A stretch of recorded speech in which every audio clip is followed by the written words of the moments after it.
Live from KSAT 12. Good Morning San Antonio starts right now. Morning, everybody. It's Monday, November 13th. Thanks for joining us. And the weather's nice and cool. And I know that we're all getting ready for next week. That's right. Thanksgiving is almost here. What are your plans for this year, Thanksgiving? Go to my brother's house in Austin. Oh, you'll be in Austin. So I'll be here like a lot of folks. But some people do travel. And Wallet Hub's got a new article out. Is written by a guy named Adam McCann, and he writes, Thanksgiving, one of the most beloved holidays, giving families a chance to share a meal, blah, blah, blah. But anyway, even though Thanksgiving, it's still become highly commercialized, he said, to help Americans find the best places for gobbling up Thanksgiving festivities, Wallet Hub compared the 100 largest U.S. cities based on 18 key metrics. Yeah, their data set ranges from the cost of Thanksgiving dinner and the share of delayed flights to volunteer opportunities per capita and forecasted precipitation. So part of that is the weather, which we have zero control over. But anyway, here's what Wallet Hub came up for the top cities for Thanksgiving going into this holiday season. Very good. You see, number one is San Francisco, California. That'd be some expensive Thanksgiving for sure. Right? San Jose is on the list too. And then we have San Diego, another California city there on the list. Scottsdale, Arizona.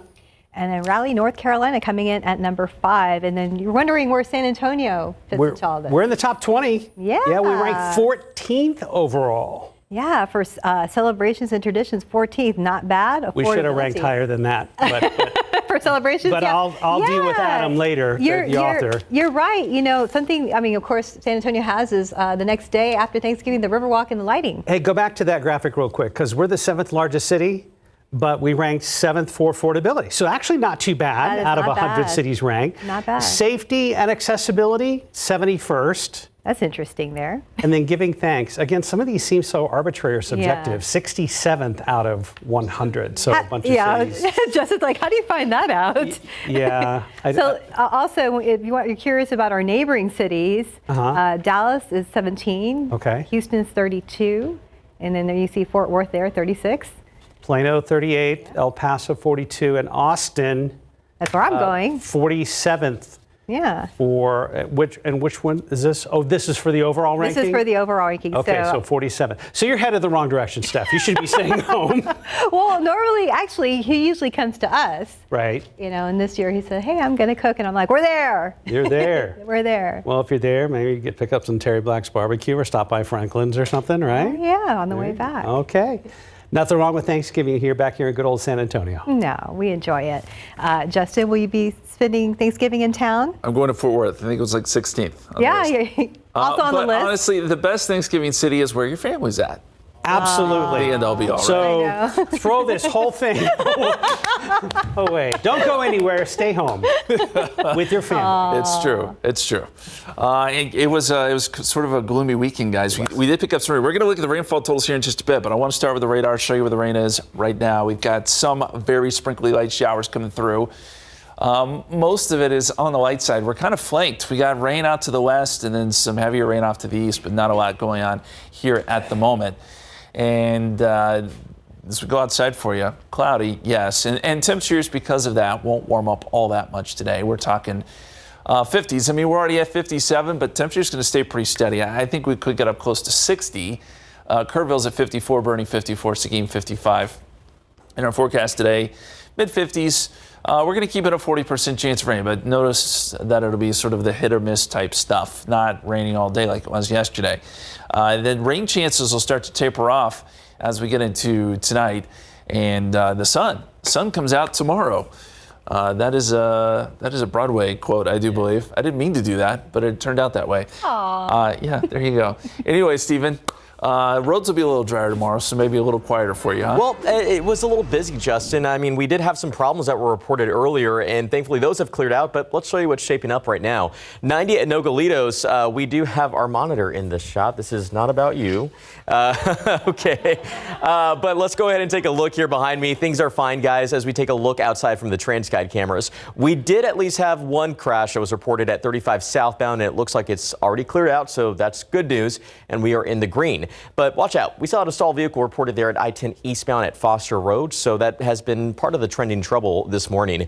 The wider view of the map doesn't show any congestion, so that's the good news. But remember, we still have a lot of road work taking place. 1604 bridge work should be starting around this time at 9. Takes us all the way up to 3 in the afternoon, but mark your calendars because part of this doesn't wrap up till Friday, November 17th. Southbound and the northbound turnaround closure right there at Culebra Road, but get in the know before you have to go. Scan this QR code if you're at home. All that information you just saw on your screen, you could have it at your fingertips. Takes you to our KSAT traffic page. There's a full list of all the closures that are happening right now in and around the Alamo City. Plan the commute ahead of time, guys. Thank you, Stephen. Let's look at today's 9 at 9. An urgent Pentagon investigation is underway into the deadly U.S. military helicopter crash near the island of Cyprus in the eastern Mediterranean. 5 service members were killed during a routine air and refueling mission. This incident happened not far from where the U.S. dispatched military assets and troops following the Hamas terrorist attack on Israel last month. There are no indications the chopper was the target of any hostile activity. Escalation in the Middle East with new U.S. airstrikes targeting fighters supported by Iran. And new video shows the vast destruction as Israel's war on Hamas rages in Gaza. The region's largest hospital is now apparently on the front lines. Israeli Prime Minister Benjamin Netanyahu also said there could be a potential hostage deal with Hamas, but would not give any more details on the negotiations. Congress has until Friday to pass a spending plan and avert a government shutdown. House Republicans are working on a 2-part plan, but it's not a long-term solution and faces an uphill battle among some right-wing Republicans and possibly Democrats. Newly elected House Speaker Mike Johnson has yet to set a date for a possible vote on a spending deal in the House. Ratings agency Moody's lowered its outlook on the U.S. credit rating to negative from stable, citing higher interest rates and political polarization. The move follows a rating downgrade by Fitch, another ratings agency, earlier this year.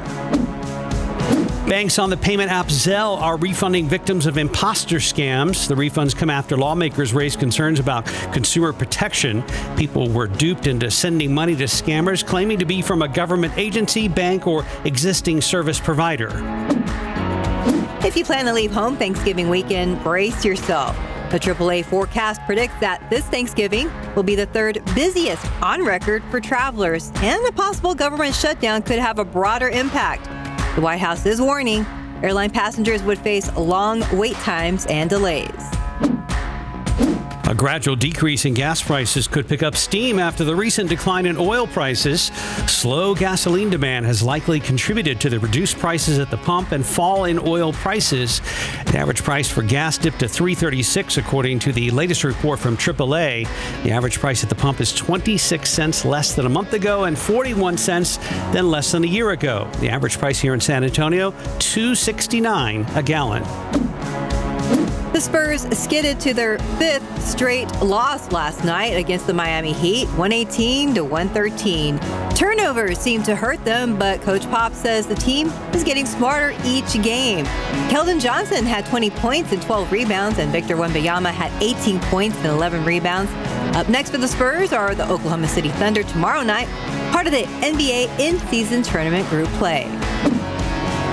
Dak Prescott threw 4 touchdowns and ran for another as the Cowboys crushed the Giants last night, 49-17 for their 12th straight home win. Meanwhile, the Texans put an end to the Bengals' 4-game win streak yesterday. C.J. Stroud led the Texans through another game-winning drive to beat the Bengals 30-27. Up next, the Cowboys face the Panthers and the Texans host the Cardinals. And that's today's 9 at 9. In your other morning headlines, how you can prepare for a rise in RSV. And as if traffic wasn't bad enough in LA, it just got worse thanks to a fire. Plus, believe it or not, recess does not exist in every school around the country, and it's on a comeback in some places. David Sears is here with all of your morning headlines. We got recess here in Texas. So, had it when you were in school? Mm-hmm. So think of your favorite recess activity. We'll talk about that in just a second. But first, let's start with this. It has become a major health concern, especially here in Texas. RSV, a respiratory illness that causes mild cold-like symptoms. In some cases, it's deadly, and now it is one of the main drivers of parents to hospitals and clinics. Cook Children's Medical Center in Fort Worth has treated 240 cases in a week. Tiffany and Trice Adams have preemies. The babies were diagnosed 2 weeks apart and had to be treated apart at 2 different hospitals because there was a shortage of space. I felt helpless the whole time. We were just kind of at the mercy of the hospitals. And, we were an hour apart. That's a patient checking in about every 3 minutes. There is some relief in the form of a shot that was approved earlier this year. Unfortunately, there has been a shortage of the drug because the demand was so high. However, a federal health official says that tens of thousands of doses should be ready as early as next week, and that should help. The shot is one way to help with the RSV. The other, a new maternal RSV vaccine that can be given later in pregnancy. It can protect babies at birth from RSV, and that supply is not limited. This is what it looks like under the 10 freeway in LA today. That is just a burned up, mangled mess. And yep, there's going to be a major malfunction when it comes to getting to work today for those folks. This is what it looked like early Saturday morning. The huge flames coming from underneath that highway. The fire started in a storage yard not far from the highway. In the yard, pallets, trailers, even cars, and some wind, and you got a major disaster. That wind pushed the flames across the street, then into another storage yard, and that lit up. The flames burned up an area about the size of 6 football fields. More than 160 firefighters were there to fight the flames. There are about 300,000 vehicles that use that stretch of I-10 every day. It's going to take several days before workers and inspectors can get that stretch reopened. In the meantime, the mayor suggests some folks go back to working from home. We're hoping for downtown businesses to join us and lean in on work from home policies to help alleviate traffic. The city is adding more commuter trains to help with transportation problems. Contractors also have to test for hazardous materials now. California's transportation secretary says storage yards under highways are common across the state and even the country. He says now the practice will be reevaluated. One of the favorite classes when we were in elementary, middle school that you really looked forward to, not math, not science, not reading, it was recess. It is time for some schools to get back to letting kids outside for some of those fun activities, running, jumping, hanging from the monkey bars. There are actually schools that have replaced recess with more class time. There are schools that use recess as a punishment tool. You're bad, no recess. There are studies that now show the more active the student, the better learner and performer academically. Some states are starting to put more emphasis back on recess. Studies have shown that children who get more than 20 minutes a day of recess are more on task in the classroom than kids who don't get that 20-minute marker. So get those kids outside, let them run around, burn off some of that injury, get them back in the classroom and start studying again. Yeah. So what was your favorite activity at recess? So I loved climbing on the monkey bars, hanging upside down. But what I really, really loved is what does not exist anymore. Those old school merry-go-rounds. Oh, the ones that spun? Yeah, I would love to hang on and fly off like the other kiddos. Were you one that pushed the merry-go-round or were you one on it? I did both. Okay. Yeah, I would I would push and then jump on and then fly off. And it's funny because they don't have those merry-go-rounds anymore. You know what I'm talking about. Oh, I do. Yeah, absolutely. You see your friends fly. Yeah. What about you? Mark, just throwing rocks. Oh, stop. I was in trouble constantly. I'm sorry to the former staff at Coronado Village Elementary out in University City. I'm so sorry. How did that window get broken? I don't know. Mark? Sorry. Tetherball. Explain that to the base commander. You remember tetherball? Yeah. Oh, yeah, there you go. That was one way to. That's a good one, too. Yeah, that would come flying around. You're like, yeah, that was good times. It seems like a century ago. Yeah. 9/11 right now, 56 degrees. And later today, a big decision will be made in the San Antonio Independent School District. The school board's final vote on their right-sizing proposed package is this evening. And parents and community members alike are using their voices to fight their children's schools. You're taking these kids out of a secure, safe environment that they all know each other. We are a high-performing school, so we have some of the best outcomes of all the elementary schools in the district. We're going to talk more about tonight's school board meeting in just about 3 minutes.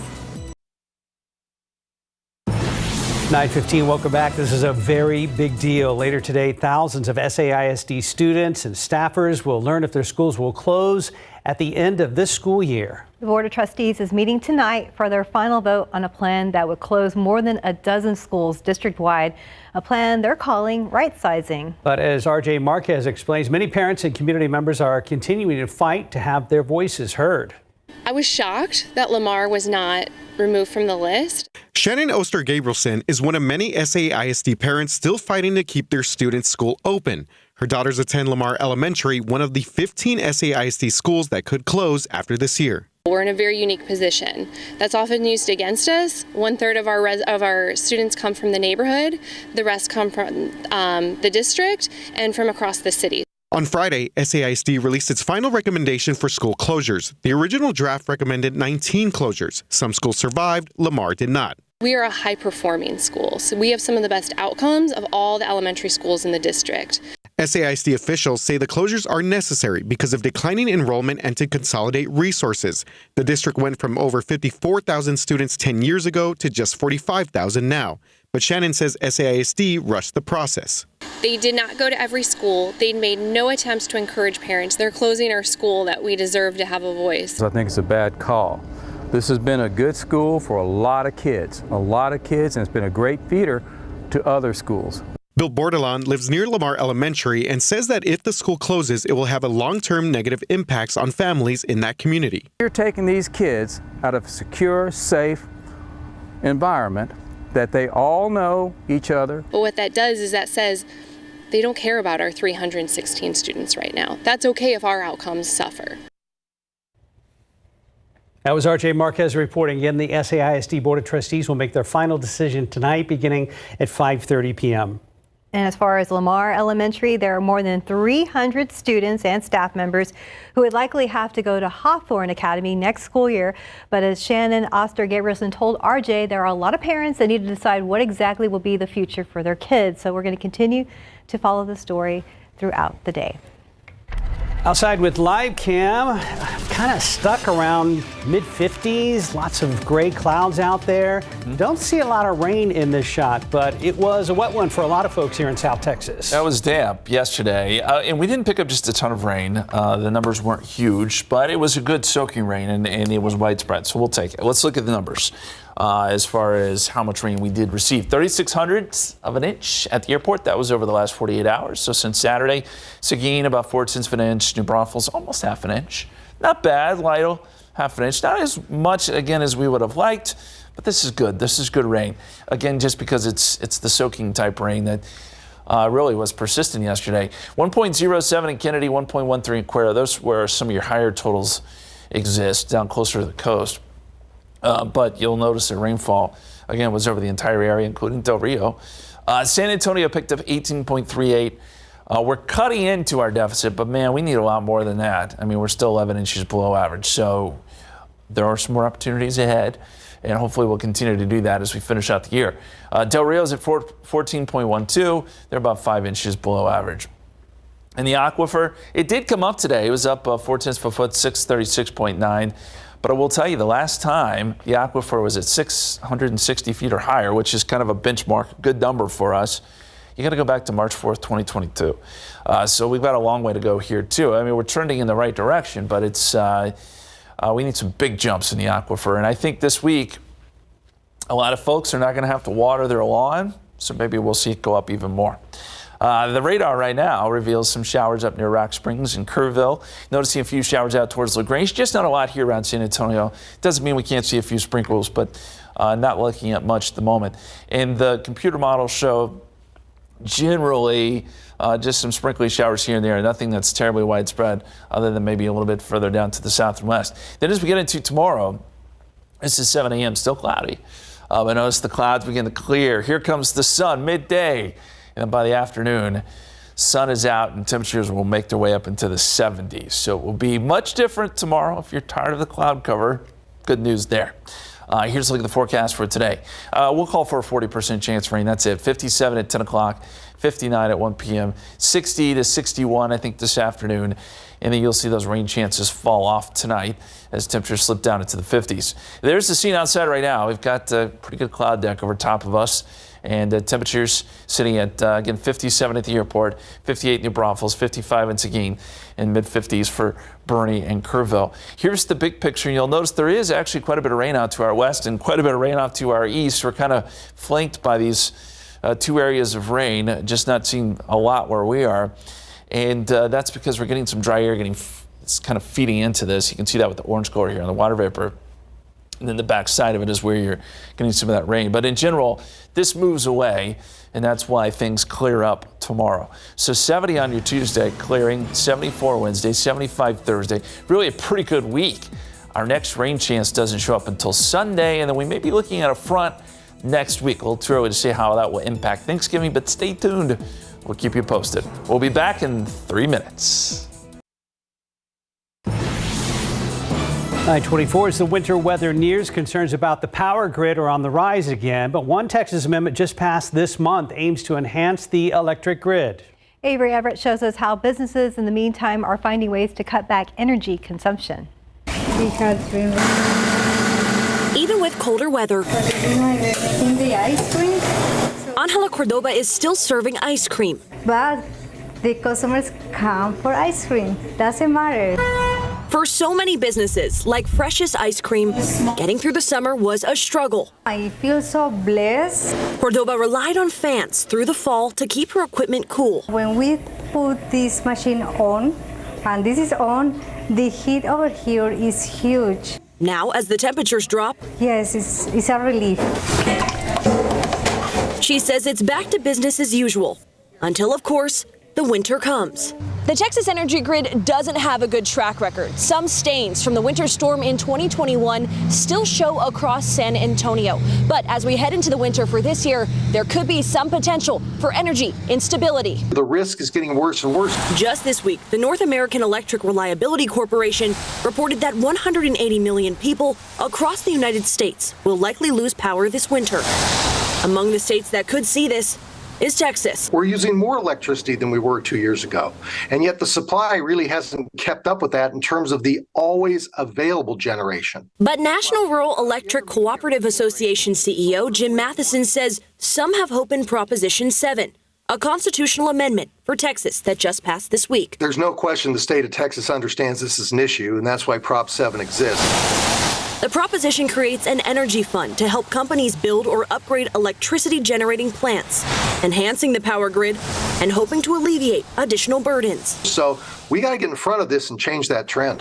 Until votes are finalized, Cordoba is coming up with her own solutions. Yes, absolutely, yes. Turning her thermostat off. It's for the planet, for environment, for us, for money, for bills. Yes. And transitioning to a winter menu to keep her customers coming back. Avery Everett, KSAT 12 News. So just be careful, it's so hot. Oh, that winter blast a couple years ago, still fresh in so many minds around here. Yeah, we will not forget that one. Time now 9:26, 56 degrees. Watching GMSA at 9, and the Cowboys and Texans got some big wins yesterday. But the real football news that David and RJ are dying to talk about is Texas A&M parting ways with Jimbo Fisher. They're going to join us in the studio in a few minutes to talk about more about that, plus a recap of all of our other games from this weekend. Always a great day to go to the San Antonio Zoo. Yeah, even today, you just need to grab a light jacket.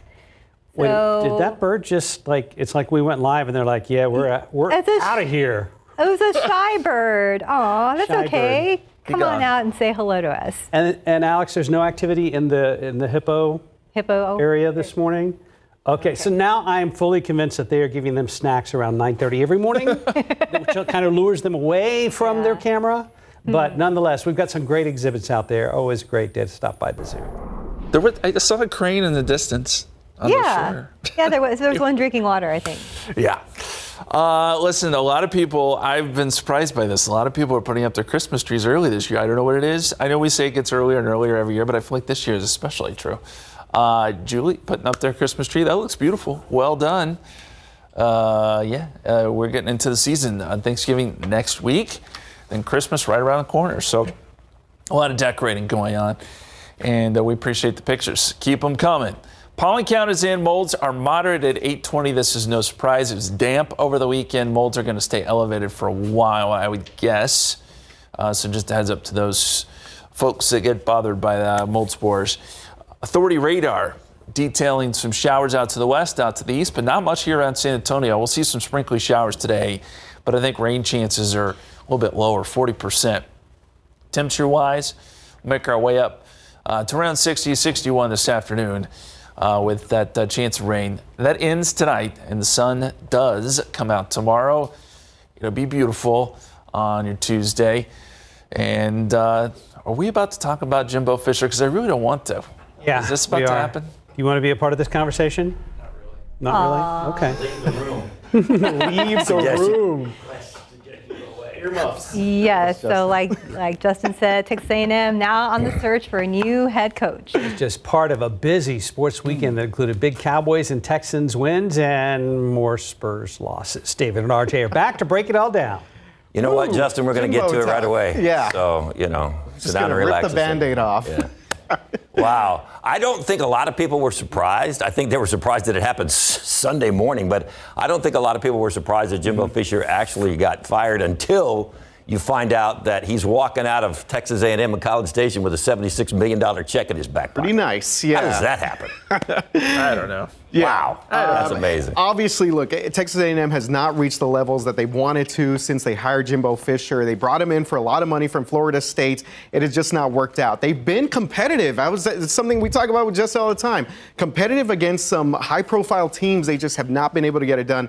Obviously dealing with a lot of injuries, but, the AD, David, saying during his press conference that this program right now is stuck in neutral, and they're just not going to have that in Aggieland. The AD compared it to driving in the left-hand lane on a several-lane traffic highway, 55 miles an hour in the left-hand lane, and everybody's got to go around you, and everybody's passing you up, and you either speed up or you move over. Well, they moved over because they got rid of it. The thing that you got to wonder about, though, I mean, is it really bad coaching?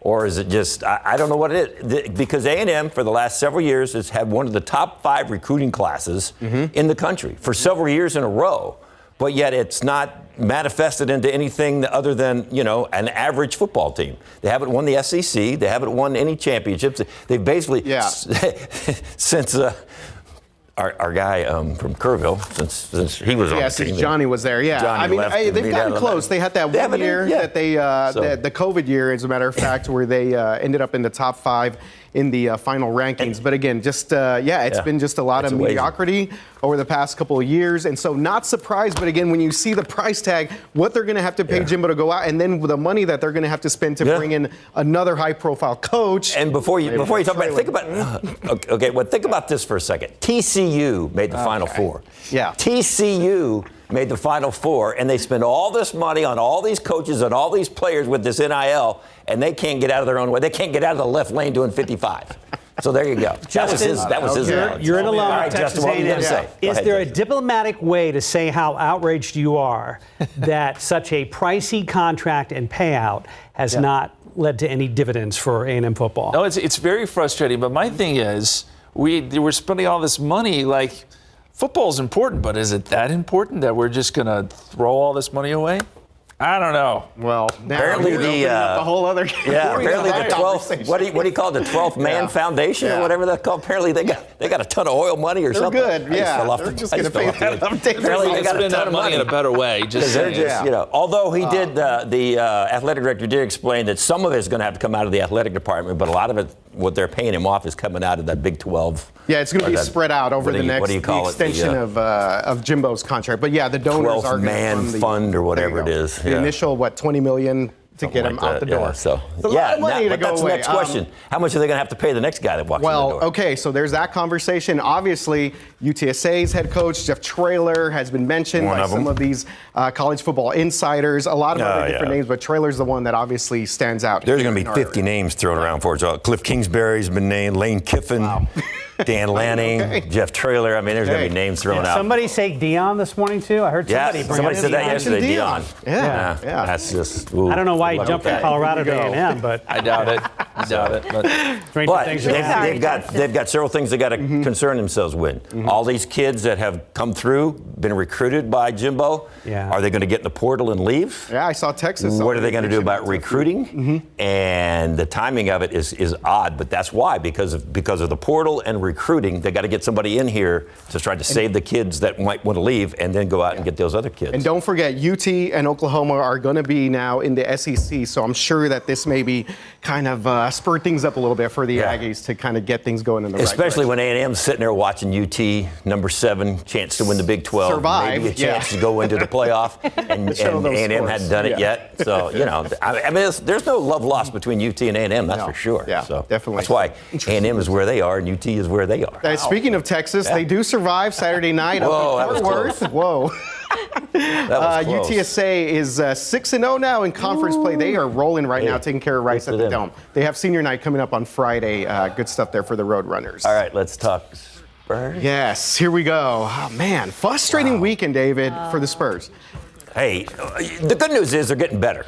I mean, when you watch the game, if you watch the whole game, you see that they're getting better. They continue to make some bad passes, take some bad shots, and they continue to turn it over at really bad times. Like at the end of the game, I think Miami went on like a 7-0 run last night with like just a couple of minutes left in the game. The Spurs led most of the way. And so, but Pop is very proud, and Pop likes what he's seeing, and that's the key. I mean, Pop said after the game, I was really proud of them and what they did tonight. Nobody likes to lose, but they're getting smarter with each game, and that is a key for Pop. You got to get smarter on the floor. They're starting to get used to each other, starting to get used to some of the accommodations he's putting out there. So, late game execution, obviously something that the Spurs have to work on. They need to get this right because on Friday night, cost them against Minnesota. Last night, cost them against Miami. The other thing is the Spurs are getting out to some nice leads, and of course, it is the NBA. Teams are going to make a run, but you just get that feeling once they blow that big lead. Yesterday, they were up by 19 against Miami in the first half. That once they blow that lead, that things are just going to kind of go a little bit south for them. But again, Josh Richardson made some big plays there for the Heat late in the game. Kelvin Johnson had a bad turnover, missed 3 there. But that's the problem. That's what we're talking about. They had 17 turnovers last night, and several of them were at the end of the game, very inopportune time to be turning the ball. There's no good time to turn the ball Pop just over. looks like he's saying, hey, look, let me. And it's almost, they don't understand yet that every possession is important. It's like, it's not just in the playoffs. It's not just in the finals. Every single possession is important. And it's like they throw a ball. They make some really bad passes. Every now sometimes and then. they do make some young team mistakes. They are on the road now for the second game of the NBA in-season tournament. They lost Friday nights against the Timberwolves, but taking on the Oklahoma City Thunder, a very good team. Again, it's not going to get any easier for the Spurs here. After a couple of nice efforts here at home, back on the road. They've lost 5 in a row, so they got to get a win. They got to end this losing streak. All right, so yesterday afternoon, I'm always on Dak Prescott, but I'm going to praise him for yesterday. Wow. He was awesome. 5 touchdowns, 4 TD passes. I mean, he was like, he did throw an interception. He did, well, that aside. And this guy has just been on fire. CeeDee Lamb has been incredible. David, I think the shift has been, let's get the ball down the field. Let's get the ball to CeeDee Lamb. We saw the reverse right there. Brooks had a big game too yesterday. Yeah, Brandon Cooks, had a nice game. Cooks. The fact that Tony Pollard, my guy, is hurting my fantasy team there. But you know what? Otherwise, the Cowboys here look pretty good against a Giants team that. There he goes. There he goes. Score me. Yeah, boy, Dak. Way to go. I would love to see this kind of performance against a playoff caliber team. There you go. Yeah. Well, they were playing the Giants, and the Giants are horrible. They are. But anyway, all right, let's get to the. That one's next week. Yeah, Panthers got to win that one. The Eagles have a tough schedule, so Dallas. Cowboys just need to rack up these wins. They're 8-1, and Cowboys are 6-3, right? So they are, yes. So the just Cowboys a couple of nice wins. Still got a chance to catch them. They still got to play the Eagles in Dallas. All right, Texans. This game right here. Here's my rookie of the year right here. David, he may be in the MVP conversation. Yeah, he's got numbers that are in the top 2 or 3 in the league right now. C.J. Stroud has been unbelievable. I was shocked that they won this game. I mean, they almost blew it, but credit the Texans, and he drove them down the field again, David. Second time in 2 weeks that he's been able to do that on a game. That's like Justin's kicker on his weathercast. Guy's right dead center and makes it right in there. He threw for 356 yards yesterday, 23 of 39. Yep. And the thing is, too, they were on the road. Right. Cincinnati had been red hot. Joe Burrow has been playing great. And C.J. Stroud was incredible again. I mean, he is having an incredible year. D'Amico Ryans has done great jobs there, kind of getting this team together. Hey, their defense they're 5 and 4. Yeah. They got a pretty good defense. Yeah. So he bounced back after this mistake here, too. In all honesty, yesterday was the first time I watched an entire Texans game. Ever? From start to finish. Okay. No, not ever. Just yesterday, I just sat because the Cowboys didn't play till 3:30. It was raining outside. I had nothing to do. Right. We appreciate your transparency. Yeah, that's what. Well, we saw the end. He was impressed. And my wife let me sit on the couch. No, I'm kidding. And so I watched the whole game, and I was like, man, they're a really good football team. Not bad. They really are. So now Kyler and crew come into Houston to take on the Texans. And biggest thing with the Texans, remember, a week ago they lost to the Panthers, so being able to bounce back and have these good efforts back-to-back, not have any letdowns here against an Arizona team, which won yesterday, but 2 wins so far this season. Texans looking pretty good right now. Texans are above 500. I like it. Maybe a chance at the playoffs. We'll see. All right. RJ David, thank you guys. 9:42:50. Sorry, Justin. It's okay. He's all right. Wow. Look of dejection. Well, we're going to take a commercial break, and then we'll be back with weather. It's exactly 9:46, like we mentioned in the 9 at 9, and we'll probably be talking about it all week long. The government shutdown deadline is looming on Friday. Last time there was a government shutdown was way back on December 22nd, 2018, and it lasted for 35 days. This past weekend, House Republicans announced a two-part plan, but it's not a long-term solution, and it could be an uphill battle to pass it. CNN's Jen Sullivan breaks down the proposed plans and what it will take to avoid a government shutdown. Time is running out for Congress to pass a funding bill and avoid a government shutdown. Nobody wants a government shutdown. Lawmakers have until midnight Friday before many government operations will be forced to halt. A plan must first pass the House and then the Senate, but newly elected House Speaker Mike Johnson hasn't even set a date for a possible vote on a spending deal in the House. I'm not exactly sure how he's going to play this, but he's not off to a great start. On Saturday, Speaker Johnson announced a plan on a GOP conference call. It's split into two parts. The first bill would extend funding until January 19th and would include money for military, veterans affairs, transportation, housing, and the energy department. The second part of the bill would extend funding until February 2nd and include money for the rest of the government. But it lacks deep spending cuts many right-wing House members pushed for. We got $1.7 trillion deficit this year, and where, under any circumstances, can they come to bring themselves to have an offset? Neither bill, though, includes additional aid for Israel or Ukraine, something many lawmakers want to see. I want to see that get done as expeditiously as possible. I also support aid to Ukraine. If the government shuts down, millions of federal employees won't get paid. The impact across the country could be significant. Not all services will be continued to be provided, so all of those could have a bad ripple effect. I'm Jen Sullivan reporting. Look out there with live cam, nice and cool. If you haven't stepped outside, you will need at least a light jacket today. And I know we need the rain, Justin, but I'm looking forward to some sunshine this week. Sure. It comes out tomorrow. The sun will be back. And then we've got some more rain down the road. So it's good when I'm seeing the trend in the models where we're seeing a front, some rain, break, more rain. As long as we can be consistent with that. Yeah. It's a good thing. And it's also a good thing for the maple trees. Let's talk about lost maples. A lot of people have been asking. We gave you the report last week, and now we've got some changes. So trees are starting to change. These pictures are courtesy of Texas Parks and Wildlife out there. And now they are saying the peak color is expected this week. But know if you're going to go out there, it's going to be busy. A lot of people head out there this time of year because it is so incredibly gorgeous. You can do the booking online. Just know that probably some of those days could book up. So just be aware of that. You got to do it ahead of time. But it is beautiful out there. We're starting to see the changes that you would expect there out at Lost Maples. Let's look at the big picture here. We've got an area of low pressure spinning. This is the backside of it. We've got rain there across West Texas, and then out ahead of it, some good rain. We're kind of caught in the middle. We've got some dry air that's getting pulled up into this thing. And where we are, we're not seeing a ton of rain. I still think we'll see some showers today. They just won't be terribly widespread. Our good steady rain came yesterday. And as we look at the little closer view here, San Antonio, pretty quiet right now. We are seeing some of the clouds trying to thin out some too. Not to say we'll see some today, but you may see some thinner clouds, what we've seen the last couple days. And here's a look at the radar, our authority radar. And yes, it is not detecting much at all. Maybe some sprinkles out towards Medina Lake, and we're not even sure that's reaching the ground. Maybe more steady rain northwest of Kerrville, but nothing here around San Antonio. And as we look at the forecast, I'll take you to 6 o'clock this evening. It does show a few showers to the south, but it keeps us pretty dry here. And that'll be the case as we get into tomorrow morning. We'll start off cloudy, and then by midday, clouds clear. Here comes the sun, and it turns into a beautiful day. In fact, we're going to see a beautiful week. If you like temperatures in the 70s and sun, this is the week for you. High temperatures today, though, will be chilly. 61, light coat, as Steph said. You probably want it all day long. Temperatures will stay in the 50s in the hill country, Bernie and Kerrville, Fair Oaks Ranch, 59 there.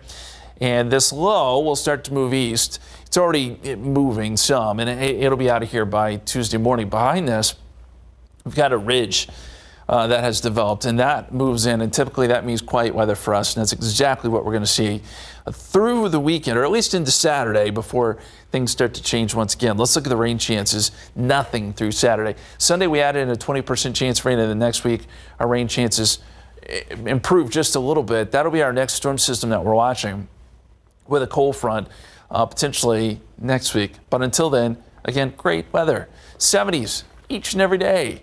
Mostly sunny, especially Wednesday and Thursday. So this is going to be a really nice week, and I think Saturday will be nice too. And very quickly, quick plug for No Shave November. We're still doing it. We're hitting the halfway mark. Beards coming in nicely. Mark, yours looks great, my friend. Yours as well. Mike Osterhage is our far and away front runner now after a huge donation this morning. Yes, so keep it coming. If you are so inclined to donate, we do appreciate it. That's right, and thank you for those who have donated so far. Yes, thank you. 9:51, 57 degrees. And we'll be right back in a few minutes. November is a time to give thanks and to help those in need. So the San Antonio Police Department is asking for shoe and sock donations for their Share the Shoes campaign. All new pairs of shoes and socks donated will go to a child in need through Zapato's Shoe Distribution. So you can drop off your donations at any of the 7 San Antonio Police Department substations through December 12th, so you still have time. They're looking for shoes for school-age kids pre-K to 12th grade. Tennis shoes are the most requested item, but any new pair of shoes are appreciated. All right, we're still stuck in the 50s right now. We're not going to warm up a lot today. Don't expect a ton of rain. We're going to see some showers here and there, but temperatures only making their way up to about 61 or so. The sun does come out tomorrow. Clearing skies, 70 on your Tuesday, mid-70s the rest of the work week. Do you bet your bottom dollar? I do bet my bottom dollar. Okay. I feel like I've quoted Annie twice now. Wasn't Annie just in town like a week ago? I think so. Yeah. All right, No Shave November, KSAT.com/NoShave. Scan the QR code to go straight to our donation page. Mike Osterhage at this point, only 13 days in, is more or less uncatchable. Yeah, I don't think we're going to catch him. Yeah, you got a huge donation this morning. You got a big donation this morning, and kudos. Like $2,000? Yeah, kudos to that person. That is huge. Thank you so much. Goes to such a great cause. So, you know, we're happy for Mike. Doesn't mean we're not still competitive. Right. Well, we still are. So it's Mike, Max, Justin, me, David Sears, and RJ have $50. But yeah, we'll fight for second and third, okay? It's like $1,000 here and there. Thank you for joining us. Well played, Mike.